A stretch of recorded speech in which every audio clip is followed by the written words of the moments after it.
Good afternoon. Welcome to Livewire. I'm Clark Curtis, Director of Communications with the College of Computing and Informatics here at UNC Charlotte. I'd like to welcome my guest today, Dr. Pamela Thompson, 2011 PhD graduate here at UNC Charlotte with a degree in computer science, an instructor here at the university in the graduate program, an associate professor in ISCS at Catawba College in Salisbury, and an entrepreneur working on the iPromise project. Welcome. Yes, Thank you very much.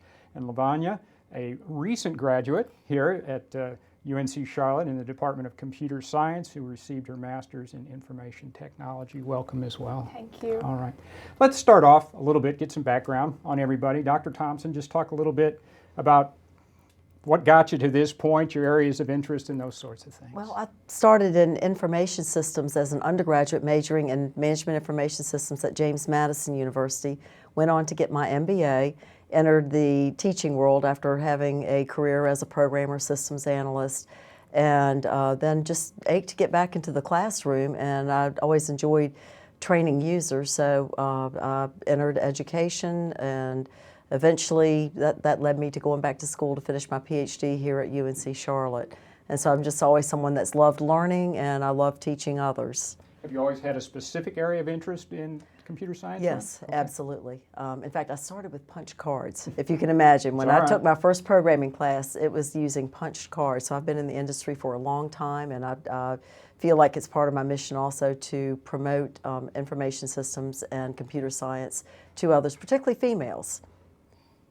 Which is good. Yes. The college itself, we're starting our Women in Computing initiative, the big push this fall for the College of Computing and Informatics. So we're very excited because we know there's a need. So Oh, absolutely. And I've got one of my undergraduates that graduated last year, 2 years ago, Laurel Powell. She is actually in the PhD program in computer science. She left the undergraduate program at Catawba and got a grant to come here, a fellowship to study computer science, and she's in the PhD program right from her undergraduate work. So she's one of the benefactors of the push that UNC Charlotte has to encourage females and minorities in the technology disciplines. We're real excited about that. Right.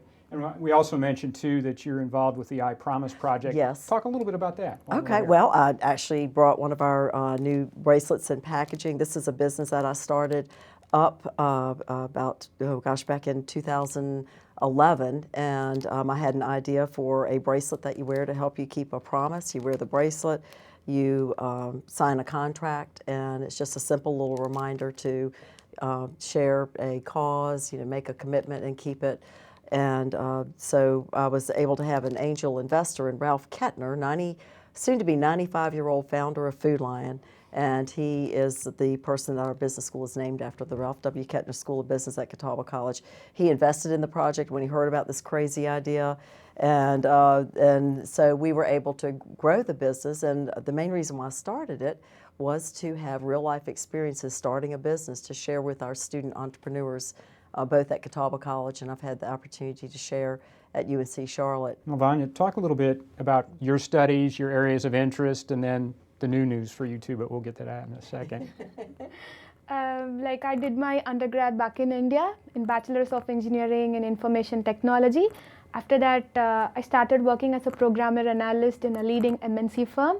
Then I thought that my area of interest would be to pursue in the area of data. I'm a person who would love to play with lots of data. So I thought I should get into a good university where I have some scope of analyzing about lots of data, as minings, architectures and stuff. So thereby I came here to pursue my Master's of Science in Information Technology. And the story continues. And Lavanya, it's 2 weeks since you graduated with your master's degree, and you're already employed. Yeah. Tell us a little bit about that. Okay, I would say the university had so many number of career fairs, and believe me or not, I had 5 offer letters before even I completed my graduation, and I was in a dilemma like which one to pick up. So it was the situation actually, and I felt that I was so fortunate, and then finally I picked a one which was really in line with my interest. So I joined a leading financial firm as a senior data warehousing architect. So we are collaborating lots of data. So as I said before, I'm playing with data, modeling and all stuff. And getting paid for it. Yeah. Nice concept. Yeah. And is the company here in Charlotte or is it elsewhere? It's in Charlotte. Really? Yeah, Good. it's near to my home, just 3 miles. So then that was another added advantage for me. Very good. Congratulations on all that. Thank you. Good, good. Dr. Thompson, focus here is the course that you've been teaching this last semester. Explain a little bit about what Knowledge Discovery Databases is all about. Yes, well, it's the course is Knowledge Discovery and Databases. Keep in mind this was a 4-week class, condensed class in the summer. We met 2 days a week for about 4 hours, and the students learn all about discovering knowledge in database systems. They learn how to find a problem and research the data that is necessary in order to learn more about the problem. They learned how to also discover information about the domain surrounding the problem, and then they learned the algorithms and the analysis and the statistical procedures necessary in order to tie many diverse bits of knowledge together to try to discover knowledge that is typically not as easily seen in the data. And so that's basically what we studied. We studied a lot of algorithms. We looked at software that assists with the manipulation of the data, the pre-processing and the denormalization of the data, which means tying data together from different sources to get it ready for the data mining software that we used, and then how to interpret it and analyze the results and report the results. Well, it's 4 weeks. Sure. Well, and just the curriculum itself. I mean, it's a great preparer for students to get into the real world of doing what they're doing. Absolutely, and I think they enjoyed it. The students have homework, they have theory that they have to learn, they have homework exercises, but then I always like adding a real world project to my classes, and so we had this real world project right around the same time the class started. There was all of this information, all of this news about the shark attacks and the possible increase in those attacks in North Carolina. And I started researching a little bit. In the back of my mind, I was thinking, I wonder if there's a database out there that would let us know something about those attacks. And if there was such a database, would we have the possibility for the class of tying it to other sources of knowledge in order to have it an appropriate project for the class? Just talk a little more about that, the fact that it's been in the news, obviously. It's Oh, an yes. unusual number of shark attacks on the North Carolina coast and up and down the coast this summer. Was it basically a no-brainer saying this looks like it's something that we should really get into? No, I consulted with my TAs. I had 2 TAs for the class, and I said, what about this shark attack information? I found a database online, and we have a database that's a part of the University of Florida shark attack database. Ours is not the full database, but it was enough for this particular class. And I talked to the TAs and I said, what do you think? I know this is a 4-week class, but do you think this would make a good class project? And they said, absolutely not. Too much work. Oh, wow. And so when I heard too much work, I thought it's perfect. These students are up to the challenge. Sure. And many of them I knew were graduating. I thought they need one last challenge. But I thought researching shark attacks rather than maybe some other types of knowledge would be of interest. And the students, as soon as I mentioned it in the class, the students just lit up. They were very interested. The shark attack database that we started with had date and the shark, the type of shark that attacked, where the shark attack occurred, and some other information. And this database went back to around 1900. Oh, wow. It had all of the shark attacks recorded in the world. And the amazing thing was when I first downloaded it, it was probably a couple of days after an attack, it was already updated. That recent attack in North Carolina was already there. And so that is pretty much all the students started with. They had a database that had date of attack, and she's probably way more intimately familiar with the database after I assigned the project than I am. The date of the attack, the type of shark, whether the attack was fatal or not. Yeah. And a few other bits of information, but that was enough to get them off and started. Sure. And I'll just, one more for you, and then Bonnie, I'll ask you one too, but just what all, with this information, what all were you asking the students to do, or was it more of a discovery, here's the information, what can you discover? Well, I also had recently come across some interviews on TV of George Burgess, who's one of the leading researchers in shark attacks. He's at the University of Florida, and he actually maintains the full shark attack database. And he kept talking about this perfect storm. People think it's a perfect storm that is going on. It's the weather, it's the water temperature, it's the fish that are there that the sharks eat. And so I thought, well, if we can take this attack database, if we know for the East Coast primarily where the attacks occurred and the date that it occurred, if we just had the date, then I could just give this to the students and give them some hints. You know, tie this together with weather information that you can find that's easily on the net, can be downloaded by date. Find out what you can about water salinity, water turbidity, currents, fish populations that might be in the water at that time, and then crabs, and then moon phases. And so I didn't even throw out all of this information, I just mentioned part of it, but George Burgess said he thought there was something with the moon phases and the shark attacks also. And basically that's about all I gave the students. And I broke them into groups and told them, you know, we had several deliverables, so I didn't just say, okay, in 4 weeks, let me see what you have. I had several deliverables staged along the way because I wanted to make sure they were making good progress. And with such open-ended instructions, I wanted to make sure that if they were faltering very early on, I needed to know that so I could give them some extra hints. Sure. Well, Lavin, what was your experience like with this? You like playing with data, so what was this like for you? Like she said, when she came up with this idea, we were very excited. Especially I was so excited because I was not doing any project, all these 10 courses, like any real-time projects. Everything was like based on Java programming, a website development kind of, but this was really interesting. So she gave a solid evidence of database. So it had about from 1900 to about 2015. So first what we thought is we'll go with North Carolina region. There we mined about 2,662 instances, and thereby we created 3 databases. So one was the shark attack database, another was a moon database, another was the weather database.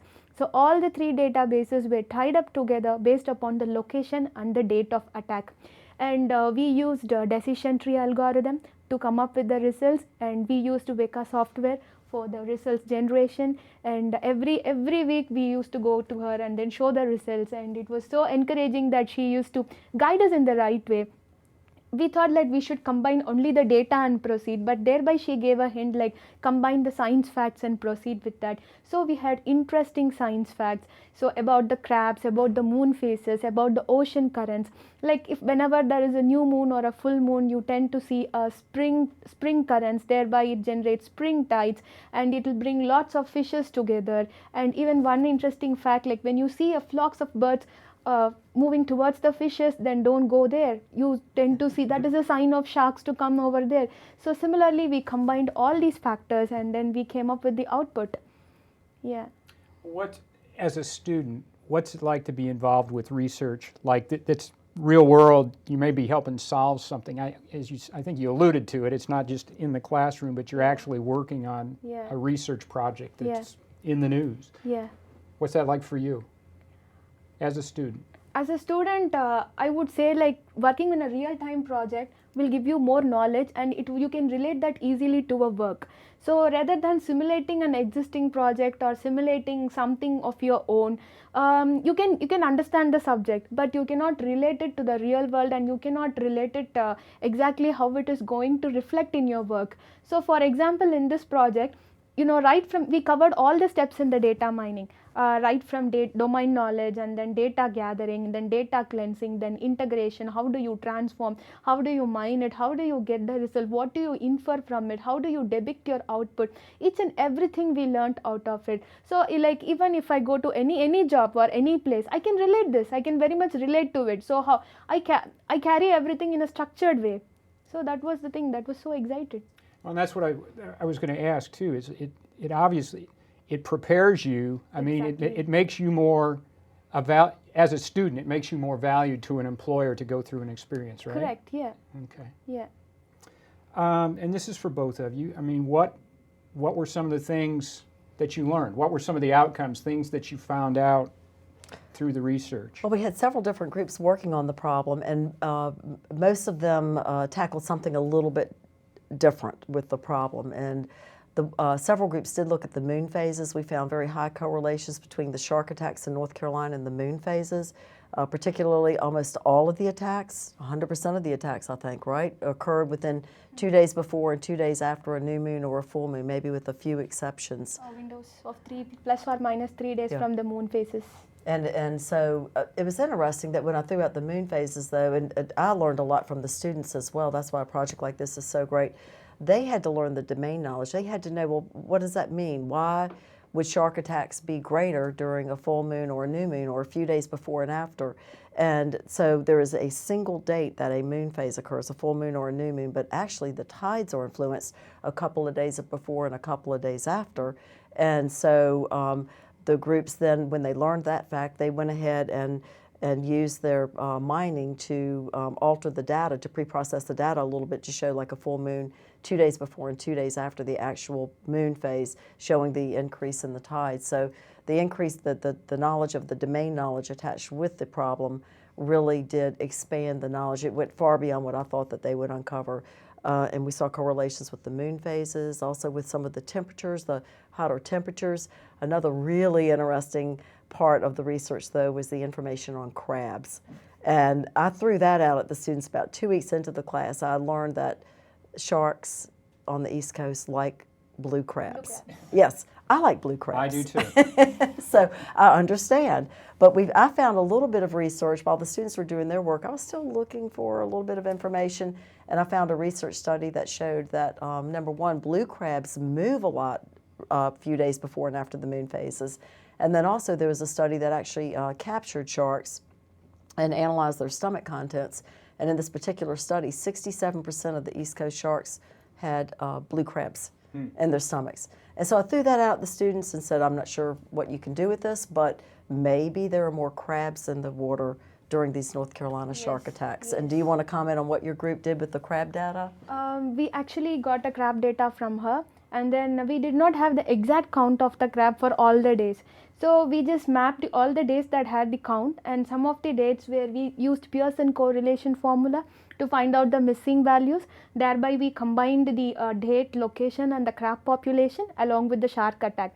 So it was so interesting. There is a small story here. What happens to the crab is, during the new moon or full moon day, it will shed its shell and then rest there. It becomes more vulnerable.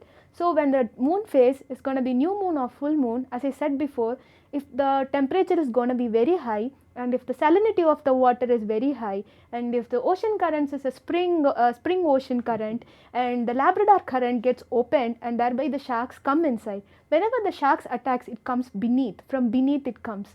So these crabs will settle down in the inlets, and it is a bait eventually. Right. Yeah. So the shark doesn't come to attack or eat human intentionally. It is just an intersection between the humans and the shark, and all these factors clip together. Everybody's getting in everybody's territory, basically. Yes. And it was that perfect storm that George Burgess talked about when we had the opportunity in class. We actually listened in on a radio interview that he had, and it happened during our class, and so we actually tuned into it and actually called in and were able to answer or ask a few questions of him as well. But he had talked about that perfect storm, and so it was the crabs, it was the weather, it was the salinity, and the data mining work that the students did, and it showed that's exactly what was going on. Any other discoveries or things that you'd like to share based on what you were doing? About the salinity. Sharks love to live in the saline water. The reason is it is a cold-blooded animal, and it has to be supported with the osmosis, and if it is not in the salt water, its kidney has to give support for the buoyancy. So that is the main reason why there are more number of sharks coming into the North Carolina beaches, and they are highly saline in nature. So that is one of the facts that we found out in this research. Just your enthusiasm about explaining this, what was it like as, I know it was only 4 weeks, but as you were learning things and discovering things, what was that like for you? As I said before, the class was made so interesting by the professor. So right from the first stage to last stage, even there were so many nights where that didn't allow me to sleep. There were so many sleepless nights to work hard and to get the mind the good exact results. So the next day when we go and bring up the results to her, she'll be like, bundle of energy. I was excited as the students. Yeah, that excitement made us to bring us more and more good accurate results, and it was a good motivation for us to understand the real-time data and to come up with the results. And then we were all interested, like even to proceed this research further. The interesting thing is we first did it for North Carolina region, applied the same rules to South Carolina, and it was proven to be the same. Data doesn't lie, so the data was the same in both the cases, and we would like to dig it further for the whole world records. Yeah. Well, where do we go with the information that we've got? Are we going to be able to share this, or how is it going to work moving forward? Well, this is a class study and not a full-fledged research project that is ready for peer review. But by our preliminary research, I really feel that we can develop a prediction system, some sort of a system, a recommender system that can recommend when it might be more dangerous to go into the water. We need more information. We need better information on the fish populations and the crab populations. We need to combine this research with some of the leading experts in the field. I'm going to be sharing the results with George Burgess at the University of Florida. I'm hoping to have a connection with some of the other leading institutes up and down the East Coast to get some other scientists involved. And perhaps there'd be an opportunity for funding. I would certainly hope so. I'd like to get students involved from both Catawba College and UNC Charlotte, undergrads and graduate students, to participate in this research. Something we really, really need, we need to have social media data coming in also. Because when someone sees a shark, they're at the beach, they're going to tweet about it, they're going to write on Facebook, and if we can get that instant data also as a data input to some sort of a recommender system that daily will look at the water conditions and say, hey, it's a bad day to go in the water, or you could never say it was perfectly safe, but we certainly could warn on days where that perfect storm is happening again. But we've got to have better data, and I really do think that I'd love to see by next summer some sort of an app, almost like Waze. I don't know if you're familiar with Waze for traffic. When you have Waze, you can, if you're on I-85, you can say, hey, the traffic's slowing down, and immediately everyone can see that. We need that for the sharks and the fish even. If we had a way that when people are surf casting, if they even say what they're catching, because there's certain fish that sharks are attracted to more, and when those fish come into the waters, if we have that kind of information, I think that we can really come a long way to having a system like that. What do you think? Yeah, like as she said, I was so interested in developing an app, recommendation system app. Like for example, when you're going to a beach or something, in the app, if you're clicking on a particular date and the location, you will be knowing, hey, it's gonna be a day where you can expect some sharks. Be safe. Or it's like there is no 100% probability I can tell you that, or we can tell you that the shark is gonna come and attack humans. But at least we can warn you. We can say that you have to stay safe. That way we can help people. Absolutely. You can have the moon phases tied in, the weather, the ongoing weather, and then this current information from the social media stream. So that's where I would like to see it head.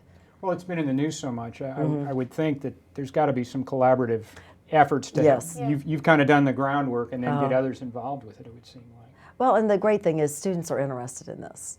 This is something that catches everyone's attention, and it's a great class project, and it's also a great project to carry forward with top quality graduate students like the ones I had in this KDD class this summer in Lavanya. Sure. And just briefly, as we all know, the university is involved with the Data Science Initiative, and part of that is producing students who get into data mining and those types of things. Tell me about the fit here. I mean, this seems like the perfect fit for what we're trying, part of the Data Science Initiative and what we're trying to do. Oh, absolutely. And I think this research also, because it's so interesting to the public and it has such value to the public, I think this is just one of many projects that are ongoing at UNC Charlotte that can bring attention to this amazing university and the quality instruction that occurs here in both the master's and the PhD programs. And this is an example of the master's program, 5 job offers. Yeah. I mean, that's just incredible. And she is working as a data scientist right now. And so what this university is doing is really cutting edge, and we are just, turning out the people that are really going to make a difference in the world today and tomorrow with this huge data initiative. Sure. And are you going to, is this class, are we going to continue with the class? I mean, is it going to be Well, my dissertation chair and research advisor when I was here as a PhD student has some interest in it, Dr. Ross, and so I've been talking with him. I would say absolutely. It might take some time, but I don't think that this is going to die with this class. And the big thing is perhaps getting some funding and, as you mentioned, collaboration, getting some of these scientists, the top scientists that, you know, deal with sharks both in North Carolina, the University of Florida, maybe Woods Hole, seeing if we can get some interest and collaboration to take this forward. Sure. And just in terms of future classes, I mean, would you see the courses, maybe not just shark attacks, but other real-world experiences that we could get involved in? Absolutely. I think that when you can identify a real-world experience and bring that to a class and solve a problem, I think that's the best thing. And when I first introduced this to the class, I'm sure you'll remember, I said, listen, I don't know where we'll find any results. The project's going to be valuable even if we don't find results, because you are going through step by step a real world problem. And sometimes you don't find the results you're looking for. Yes. And we wanted to learn as much about when sharks don't attack as when they do attack. We didn't just research the dates that sharks attack. Yes. I think that was the biggest challenge, getting students to understand, no, we're not just interested in the dates that they attack, we're interested in all the other dates also, because we want to know just as much what those conditions Sure. are. But I think anytime you can have a real world project integrated into the classroom, it piques the students' interest and it gives them knowledge that they can apply when they actually go to work Sure. or continue their studies. Well, and it's got to interest industry Oh, as a yes. whole, just knowing that the students are doing this hands-on research. Yeah. Absolutely. Well, thank you both very much for being here today. Dr. Pamela Thompson, Thank and you. Latanya, thank you very much. We Thank you. appreciate you being here. Thank you for joining us today, and have a great afternoon.